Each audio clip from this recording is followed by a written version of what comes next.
Bonjour à toutes et à tous et bienvenue pour cette deuxième édition de Parlons IA, décision médicale et intelligence artificielle proposée par AstraZeneca et à l'initiative du professeur Bernard Aguilianu que nous allons recevoir dans quelques secondes. Alors je suis Jérôme Leleu, je suis le fondateur de deux sociétés dans le domaine de la santé numérique qui sont donc Interaction Healthcare et Simforest, et surtout je partage depuis 15 ans de la veille sur la santé numérique, ce que la technologie apporte pour les patients et les professionnels de santé. Donc je suis bien sûr ravi d'être avec vous ce matin pour animer cette conférence. Alors après, c'est une première édition qui a eu lieu en direct depuis les locaux du MIAI à l'Université de Grenoble.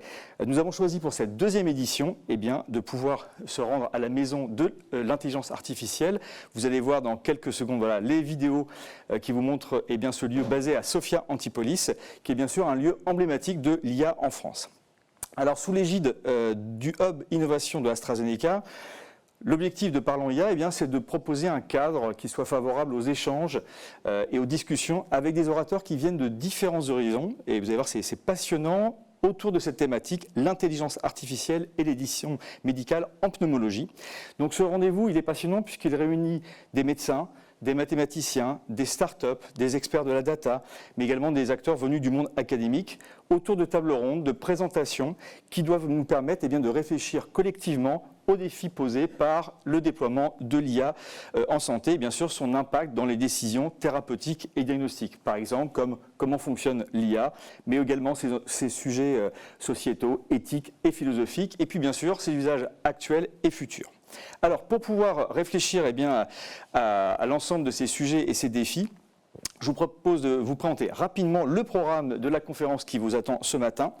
Nous allons bien sûr commencer avec un propos introductif vers une médecine influencée par l'IA ou l'inverse, avec Isabelle Laforgue et le professeur Bernard Aguilianu. Nous allons continuer avec une première table ronde sur l'IA et décision médicale, décryptage des nouveaux usages et enjeux, avec le professeur Sylvie Leroy et également avec Isabelle Laforgue. Et puis ensuite, nous enchaînons sur l'IA et le monde des startups, réalité, réglementation et perspective, avec Sandrine Degos et également Stéphanie Lopez, ainsi que Yann Le Guillou. Ensuite, nous enchaînerons sur l'IA et pratique médicale, impact pour la pratique et la formation des médecins, avec le professeur Magnan et également, bien sûr, le professeur Aguilianu. Enfin, deux dernières tables rondes, l'IA et médecins, défis éthiques et transformation de la relation patient et médecin, que nous ferons donc avec trois invités, David Gruson, Cyril Drouot et Serena Villata. Enfin, la conclusion de cette deuxième édition sur, bien sûr, les décisions médicales en pneumologie, qui est le cœur de notre sujet, un avenir à imaginer, bien sûr, et construire ensemble, que nous conclurons, bien sûr, avec Isabelle et Bernard, que nous allons accueillir dans quelques secondes. Alors, bien sûr, cette émission, elle est proposée à distance, donc n'hésitez pas à poser vos différentes questions. Nous allons pouvoir, bien sûr, les transmettre aux différents intervenants tout au courant de la matinée. Je vous souhaite une bonne émission et on commence dans quelques secondes. A tout de suite.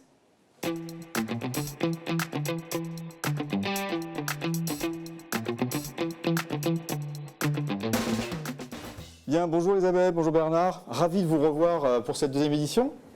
On s'était vu donc l'an dernier pour parler déjà d'IA et bien sûr dans le monde de la pneumologie. Il s'est passé quand même beaucoup de choses depuis un an, le tsunami ChatGPT, mais également bien sûr un usage de plus en plus fort de l'IA générative, et on voit que cette IA en fait elle bouleverse en fait l'ensemble de médical. On voit bien qu'en termes de diagnostic, de traitement, également de soins dispensés, voire même la façon de concevoir des médicaments est impactée par l'IA. Et donc l'objectif en fait de votre propos introductif, c'est toujours, et ça je sais que ça vous tient à cœur, c'est de savoir comment on mélange de manière, on va dire, harmonieuse et complémentaire la médecine traditionnelle et l'impact de la technologie, l'impact de l'IA.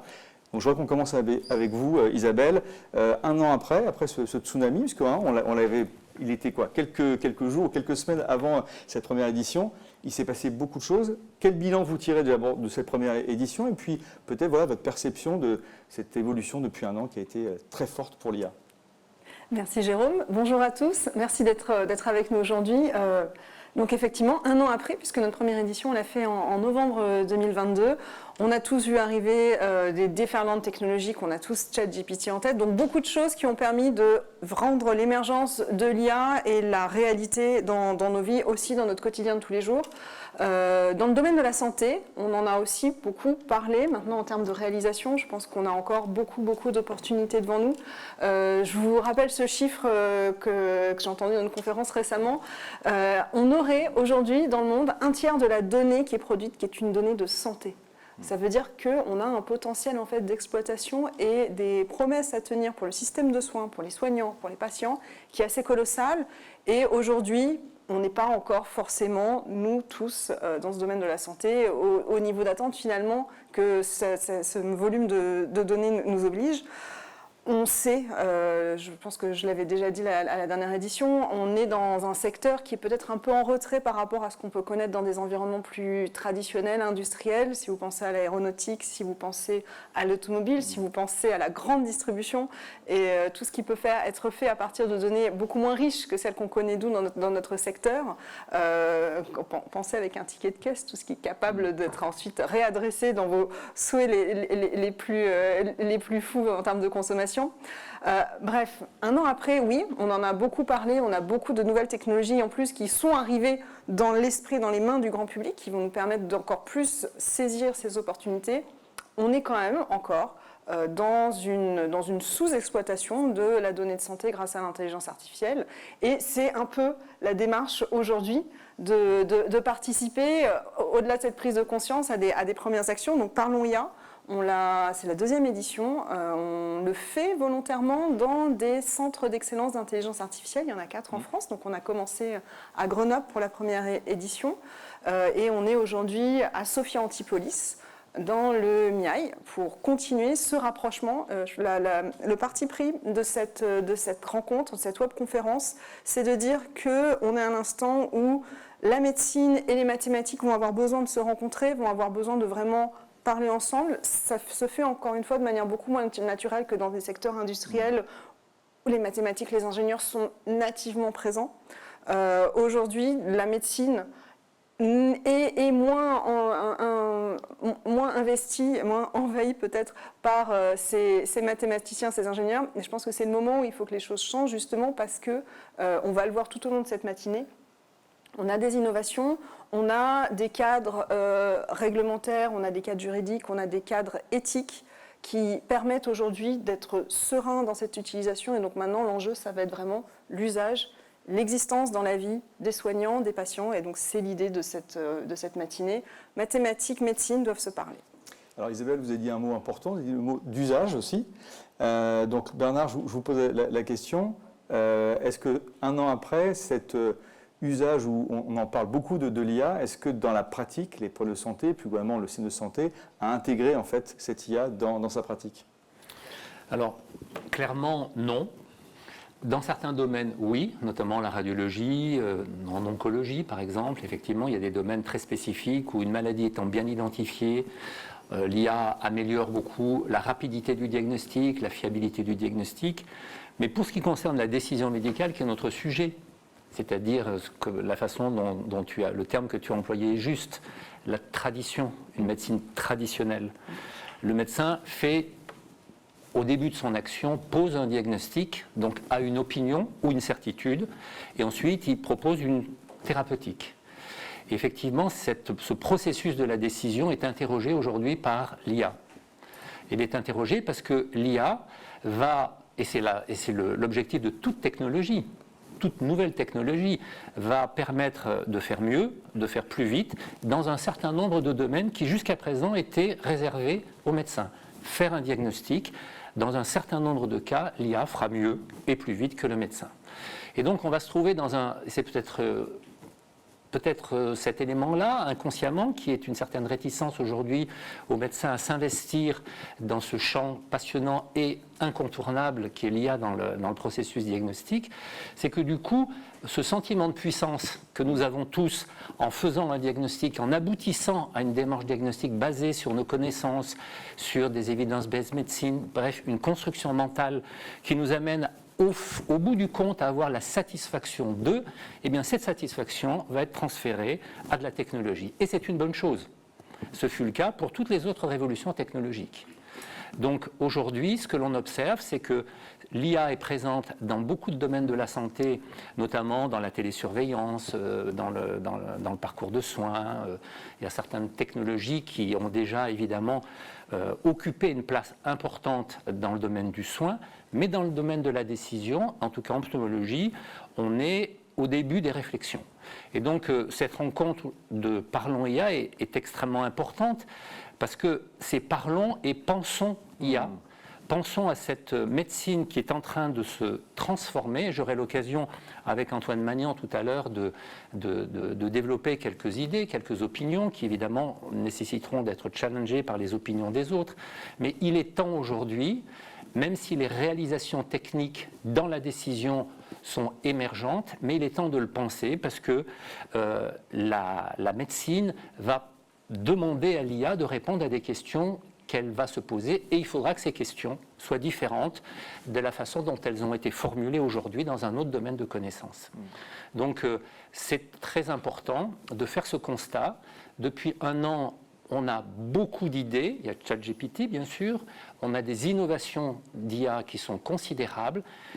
Les médecins, parce que justement c'est une pratique traditionnelle, les médecins ne se sont pas, à mon sens en tout cas, dans le domaine de la pneumologie, donné le temps et l'occasion de le penser suffisamment. Et il est temps aujourd'hui d'avoir effectivement des lieux de réflexion pour penser l'IA et faire en sorte qu'elle réponde aux besoins de la santé qui ne sont probablement pas les mêmes que ceux que nous avons connus auparavant. Qu'est-ce que la société va demander aux médecins? Qu'est-ce que le patient va demander aux médecins? Alors que la technologie va déjà fournir un certain nombre de réponses. Donc c'est tout l'enjeu de nos réflexions, de notre parlotte, au sens noble du terme, c'est-à-dire qu'il faut parler pour penser, et c'est ce que nous allons essayer de faire aujourd'hui. Alors Bernard, c'est passionnant l'approche également d'acculturation, parce que je pense que la thématique de la formation va être très présente tout au long de cette matinée. Vous avez co-conçu en fait l'événement, vous l'avez également co-construit. En quoi c'est important d'avoir cette transversalité? Vous évoquez bien sûr la partie des médecins, la partie clinique, mais il y a aussi des chercheurs, vous l'avez dit aussi Isabelle. Pourquoi vous avez réuni tous ces acteurs? Vous savez que je fais quand même beaucoup de conférences dans le domaine de la santé numérique et c'est un des rares événements où il y a vraiment cette profondeur en fait. Moi je voudrais que vous puissiez le partager aux participants. Pourquoi vous l'avez imaginé de cette façon et de manière la plus large possible? Parce que ce sont deux mondes qui se rencontrent et qui ne se connaissent pas, qui ne partagent pas le même référentiel culturel, qui ne partagent pas les mêmes connaissances, qui ont des terrains de jeu totalement différents, qui ont des psychologies différentes. Et donc, avant de penser ensemble, il faut se connaître. Il faut aller sur le terrain de l'autre. Et autant les gens de la tech vont spontanément vers le champ des utilisateurs potentiels, autant les utilisateurs, notamment les médecins, très évidemment confrontés aussi à des contraintes de temps, à des contraintes organisationnelles, etc., ne se donnent pas, pour l'instant en tout cas, le temps de ce lieu de réflexion. Donc, toute révolution technologique nécessite une confrontation, mais une confrontation au sens de construction. Connaître l'autre, comprendre ce qu'il dit. Au début de nos entretiens avec les mathématiciens, les statisticiens, les développeurs, la première chose c'est, mais est-ce qu'on parle le même langage? Qu'est-ce que tu dis quand tu dis ça? C'est-à-dire qu'il y a vraiment un ajustement de nos connaissances. Et donc ce chemin-là, il est absolument indispensable et les médecins doivent le faire autant que les gens de la tech le font. Les gens de la tech pensent pour les médecins, ce qui est très sympathique, mais ce qui présente un certain risque aussi. Et inversement, les médecins doivent penser avec les gens de la tech pour comprendre aussi qu'est-ce qu'ils sont susceptibles d'apporter et les orienter. Donc il n'y a pas de prédominance de l'un sur l'autre, mais il y a un dialogue à constituer, et c'est maintenant qu'il faut le faire, justement, avant que la technologie, et là je la visualise comme un danger potentiel, vous voyez dans les discours, non, le médecin décidera toujours, aura toujours le dernier mot. Aura toujours le dernier mot s'il prend le temps d'y penser. Donc il ne faut pas effectivement que la technologie remplace la pensée sur la décision médicale. Et donc lors de la première réunion que nous avons eue à Grenoble, une des réflexions était: mais qu'est-ce que c'est que la décision médicale? Comment un médecin décide? C'est-à-dire qu'il va falloir aussi nous remettre en question sur notre processus décisionnel. Au fond, pourquoi on décide? Et j'avais évoqué les travaux d'Alain Berthoz sur le fait que la décision n'est pas toujours une décision basée sur la logique. Une décision médicale, c'est aussi une décision intuitive. Le flou, la gestion du flou est quelque chose d'important, pas la technologie, mais aussi parce que la vie est comme ça. C'est-à-dire qu'il faut prendre en compte aussi ces éléments-là, et ça nous amène à repenser nos processus décisionnels, dont on pense à tort qu'ils sont toujours basés sur la raison. Bon Bernard, je vois que vous êtes toujours aussi passionné et passionnant. Isabelle, un mot de conclusion de cette partie introductive ? Pour reprendre la question de pourquoi finalement toute cette pluralité dans le panel d'intervenants que vous allez voir aujourd'hui, je pense que l'enjeu aussi c'est d'être collectif sur cette démarche. On est sur un sujet qui est complexe. Vous allez le voir, il y a des sujets médicaux, il y a des sujets technologiques, il y a des sujets réglementaires, il y a des sujets éthiques, moraux. On est sur une complexité qui ne peut pas être adressée par une seule catégorie d'experts. Et donc il y a un enjeu vraiment collectif de place pour permettre d'avoir exactement un socle commun et d'être rassurés ensemble sur la vision, la destination qu'on va avoir. Et donc l'enjeu de cette pluralité aujourd'hui, c'est de libérer le potentiel collectif pour qu'on soit capable de s'articuler ensemble. Bien, merci Isabelle, merci Bernard, d'abord pour la conception. Merci aussi à Aurélien Pécoul de votre équipe qui a fait un travail remarquable pour le programme que vous allez voir tout au long de la matinée.